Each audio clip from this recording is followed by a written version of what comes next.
Well, thank you so much, Janet, for being on the author's table.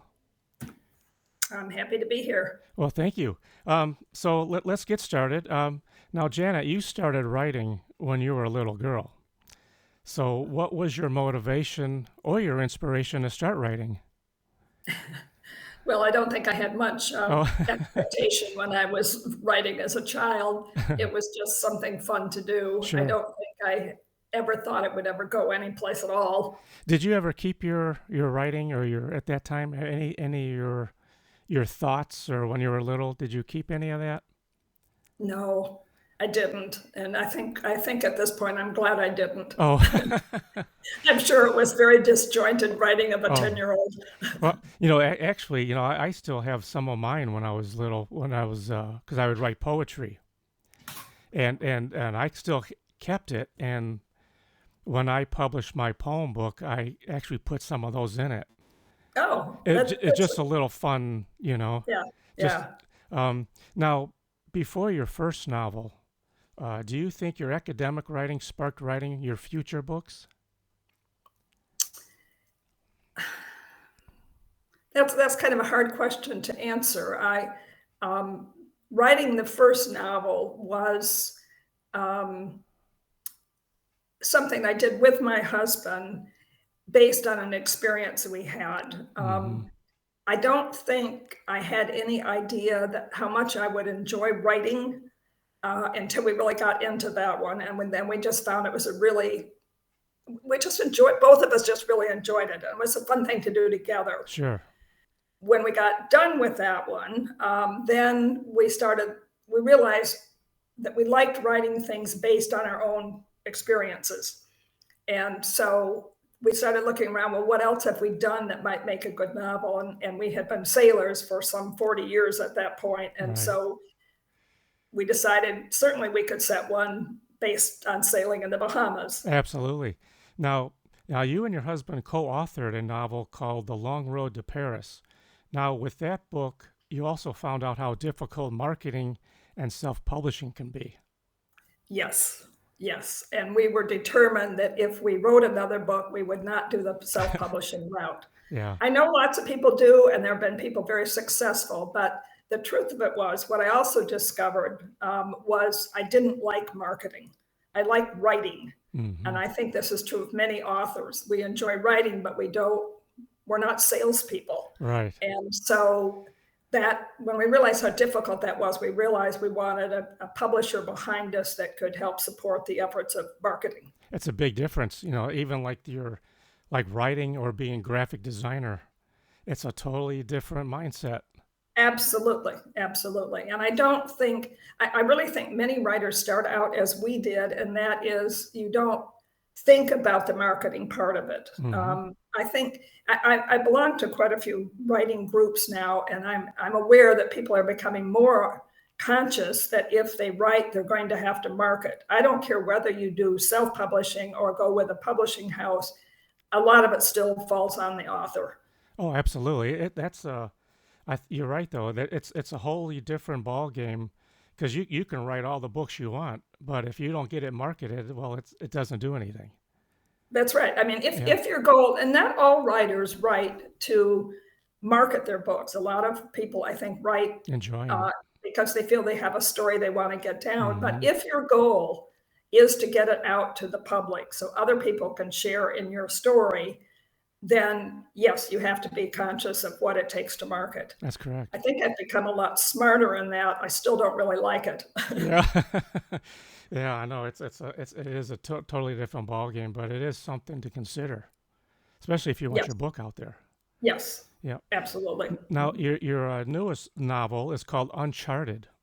Now, this novel was created by you and your husband, and it's all about your journeys sailing together. Yes, that's right. And Mhm. would you like to talk about that, please, Janet? Well, goodness, we started sailing in the Bahamas, doing blue water sailing, well, now uh, 48 years ago, Now, which when is a long time. now when you say And, blue, when you and say that, is that like deep sea? Is that what you mean? Like, yes, yes, oh, blue water sailing means deep water sailing. okay, Sailing of which the only horizon is more water. There you go. Not sailing in lakes. We did lake sailing, but out in the deep water. Okay. And because we had so many adventures with sailing over that time, we were sure that there was a novel in the making. We found writing fiction gives you a little protection if you want to describe things that perhaps wouldn't make everybody happy. So if it's fiction, you can always say, That's I right. made that up. That's right. Now, do you have of all your time sailing, do you have like one of the most like pinnacle like times that you can really say, yeah, that was the best, or that was something I'll never forget, kind of? I know I'm sure you have plenty to say, but do you have one Yeah, that? it would be hard for me to come up with one of those pinnacles. Yeah.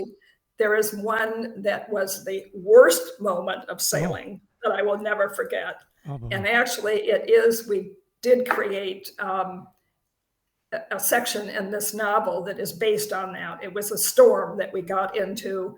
We'd been down to the Caribbean with the boat, and we were on our way back. It was just my husband and I on board. And we got into a storm that was not forecasted. Mm. And it was the worst storm that I have ever been in on a boat. The only time that we were both inside the boat with our life jackets on and what is called the EPIRB, which is your emergency beacon, in our hands in Oh case we boy. had to abandon the boat. That was a really, really scary experience. So you had to deal with some serious waves and Oh, yes. oh Yes. In yeah. fact, after that, people said, well, how high were the waves? And my answer was, I have no clue. All I know is that our windshield on that boat was 20 feet back from the bow of the boat, and the waves were crashing over our windshield. Oh my gosh. So, and the same thing with wind speed. I don't know what the winds, we were so worried about surviving That's that right. you really don't take time to figure out, gee, how strong is that No, wind? now like during your travels though, and then creating your novel, did you do journals as well? You and your husband, Yes, you did. yes, Okay. yes. On a boat, you have your, well, I'll call it a journal that actually records. You record when you did what, in what mechanical problems you had. Okay. Then I also kept more of a diary journal that is Okay. recording our emotions about things. The more well, for me, the more interesting part, but not the technical parts of sailing. So there were two journals going all the time, if you will. Okay. Did you ever think at the time that this would be a novel? No, no, no. I have to say it was not. That was something we just kept for our own records, to enjoy the trip, Sure. and to keep a log of the things that were critical to the boat. But no, it was not planned to be a novel. And now, of course, I wish I had thought about that because I Yeah. probably would have recorded even some other things. Oh. But you know, Now, do you still look back at those journals just to look at them and just sort of like reminisce? Like I remember. yes, I do. Mhm. It's not so much reminiscing, but looking at parts of the journal that again could become part of a story. Oh, sure. And Yeah. because some of it, I mean, really, we've had so many years of experience and so many different times. We actually homeschooled our two younger boys on the boat. That was a totally different experience than times that we were sailing just by ourselves. The people you meet along the way, I wish now I had even more of that, but it is fun to look back because then you can use your imagination and kind of fill in the rest of it. Yeah, because I'm sure with all that experience and knowledge there, you can write several, even little small books. Even I'm I sure. am working on it. I am working on a sequel That now. was my next And question. yeah, it is. I hope it will serve as a standalone novel too, because I think one of the things in writing a sequel, and it's a sequel in the sense that it is taking place in the Bahamas, and some of the main characters from the first book are in the second book. But I want readers to be able to pick up either book and Hmm. feel like they are in the story at that point. Sure, absolutely. And now, have you found that writing the first novel and now getting into this second one, is it much easier? I think it's harder. It's harder. Um, yes, because for me it is, and I have a couple of other writers that I know that are doing the same thing and found the second one harder. Um, to begin with, the story for the first one was pretty clear in our minds what we were going to do with it and how it was going to progress.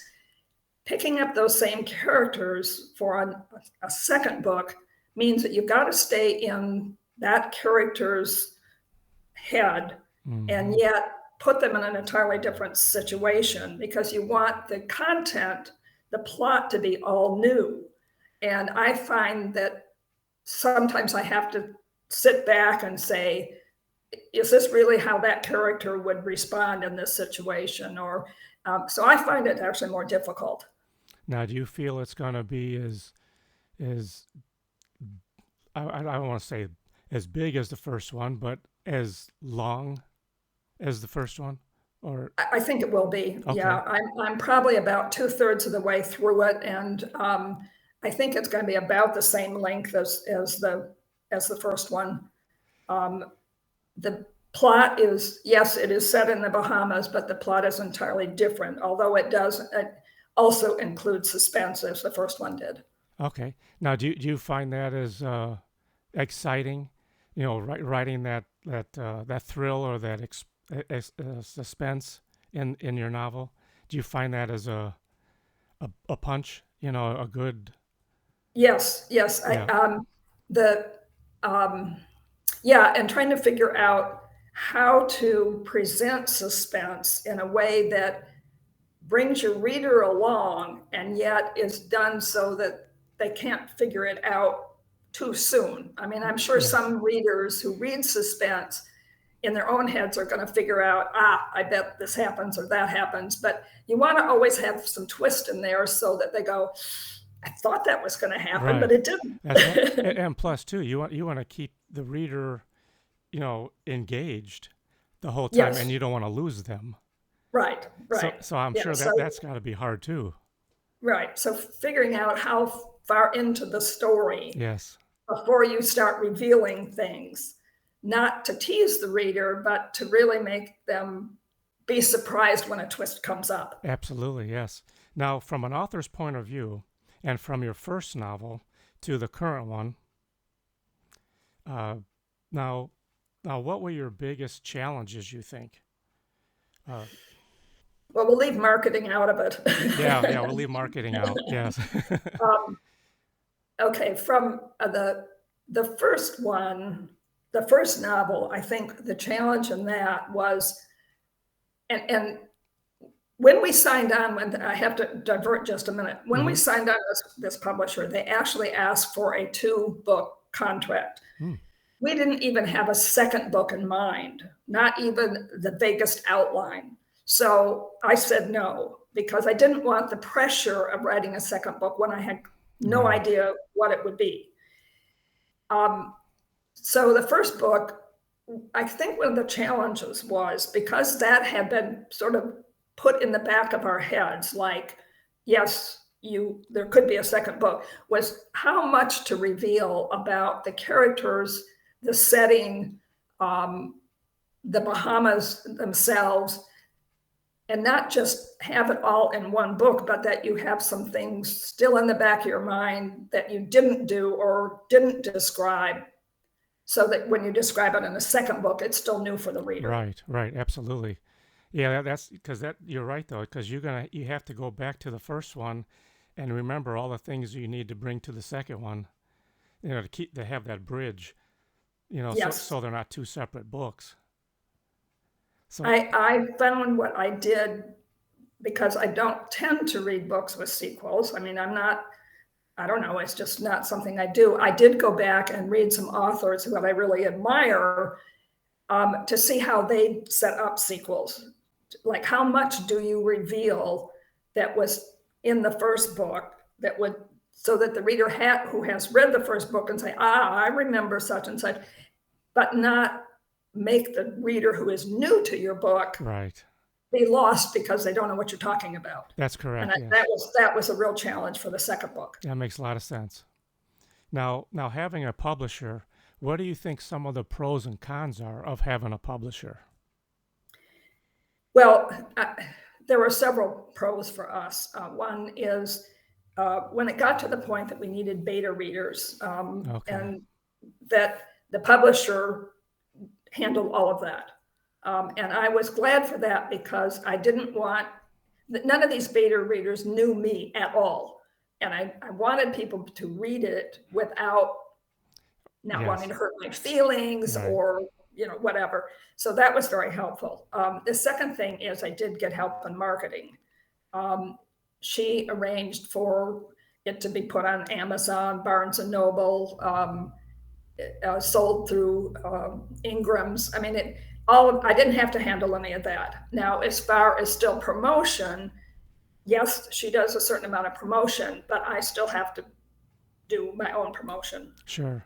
Now, how like your self promotion, what do you actually do to get your book out there?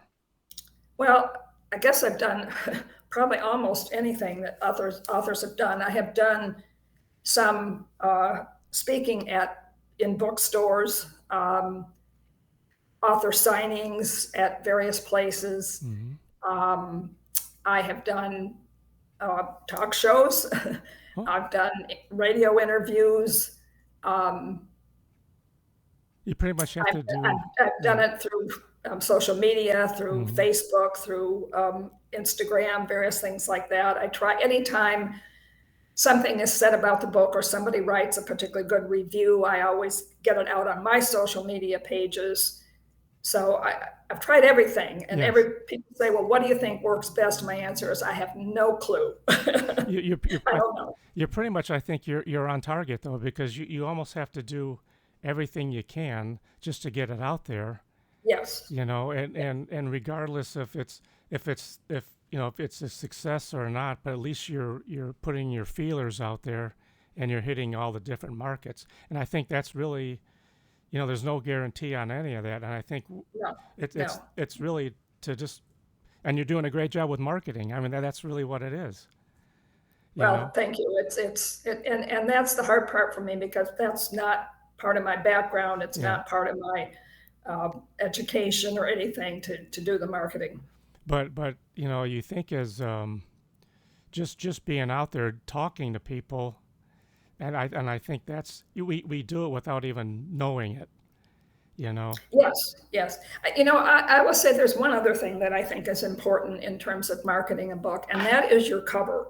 Mm-hmm. I know that some people sort of poo-poo that, but when you see a physical book, whether I post it online to show the picture or whether it's actually in a brick and mortar store or on Amazon, a cover does attract you. And I have to say, the photograph that makes up the cover of my book actually was taken by another sailor in the Bahamas. Hmm. The cave is important because it's part of the climax of the story. It is a cave that I've actually physically stood in, but I didn't take that picture. Someone else did. The day I was there, it was kind of a gray day and it would not have made a beautiful picture. But I think composing a cover that says something about the book, you know, Absolutely. Mm-hmm. this one with a sort of mysterious cave in it, looking out on the blue water, yet with a little bit of a stormy sky. We did alter the picture a little bit, obviously, but and I do think that that's another important part of marketing, really. Absolutely, and the cover tells the story, all Yes. sort of like all in a nutshell, you Yeah. know. And you're right. I mean, if it doesn't catch their attention, they're just going to overlook it. Right. Right. Absolutely. Now, do you have any advice for a new writer that's just getting out there and they don't know what to do? So, do you have any advice for them? Yeah. Two words: patience and perseverance. Mm-hmm. Patience, and then it takes a lot longer to write a book than you think it's going to. It takes a lot more out of you than you think it's going to. There will Mm-hmm. be days that you write and you throw everything away that you wrote. Um, and you just have to be convinced that you have a story that you want to tell that is unique, that it's only you that can tell it, and that you can tell it in a way that will attract other people. And perseverance, and sort of the same thing. It just takes a long time. Mm-hmm. You've got to have, and I think most writers, including myself, are not full-time writers. I mean, there are some people, but a lot of people are not full-time writers. And so it's easy to not commit that time, to think, well, I'll get to that tomorrow, or, and I think you have to be willing to persevere in your pursuit. That's correct. Absolutely. Now, and Janet, do you have a website?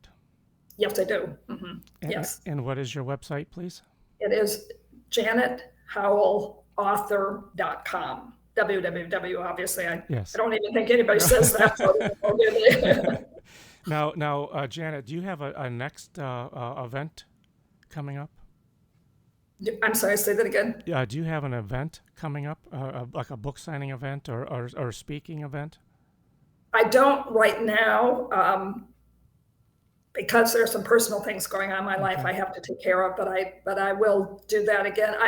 I'm kind of holding off right now until I get the second book done. Then I would like to do a blitz of things that will involve both books. Okay.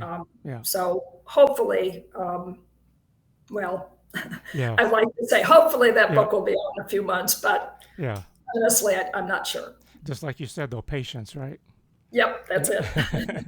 Now, like when you have an event, what are some of the like key ingredients you need to have so guests, when they come up and see you, what you can offer?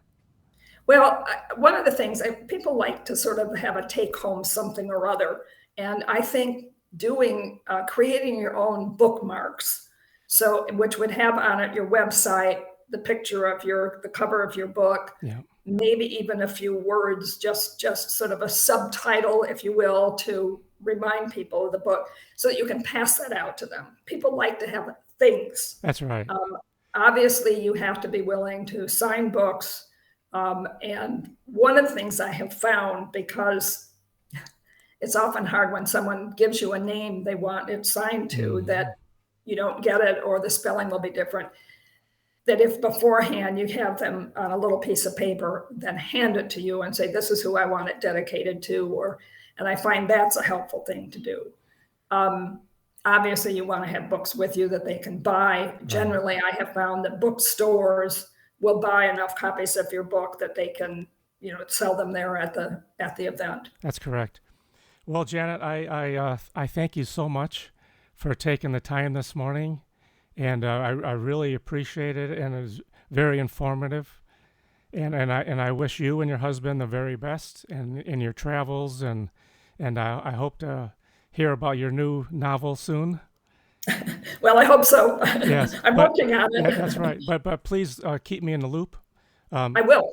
And I definitely want to hear about it. And again, I wish you the very best, and just keep up the great work. Well, thank you, Brad. I've enjoyed talking to you. Well, thank you so much, and you have a wonderful day, Janet. Yes. Thank you. Okay, bye-bye.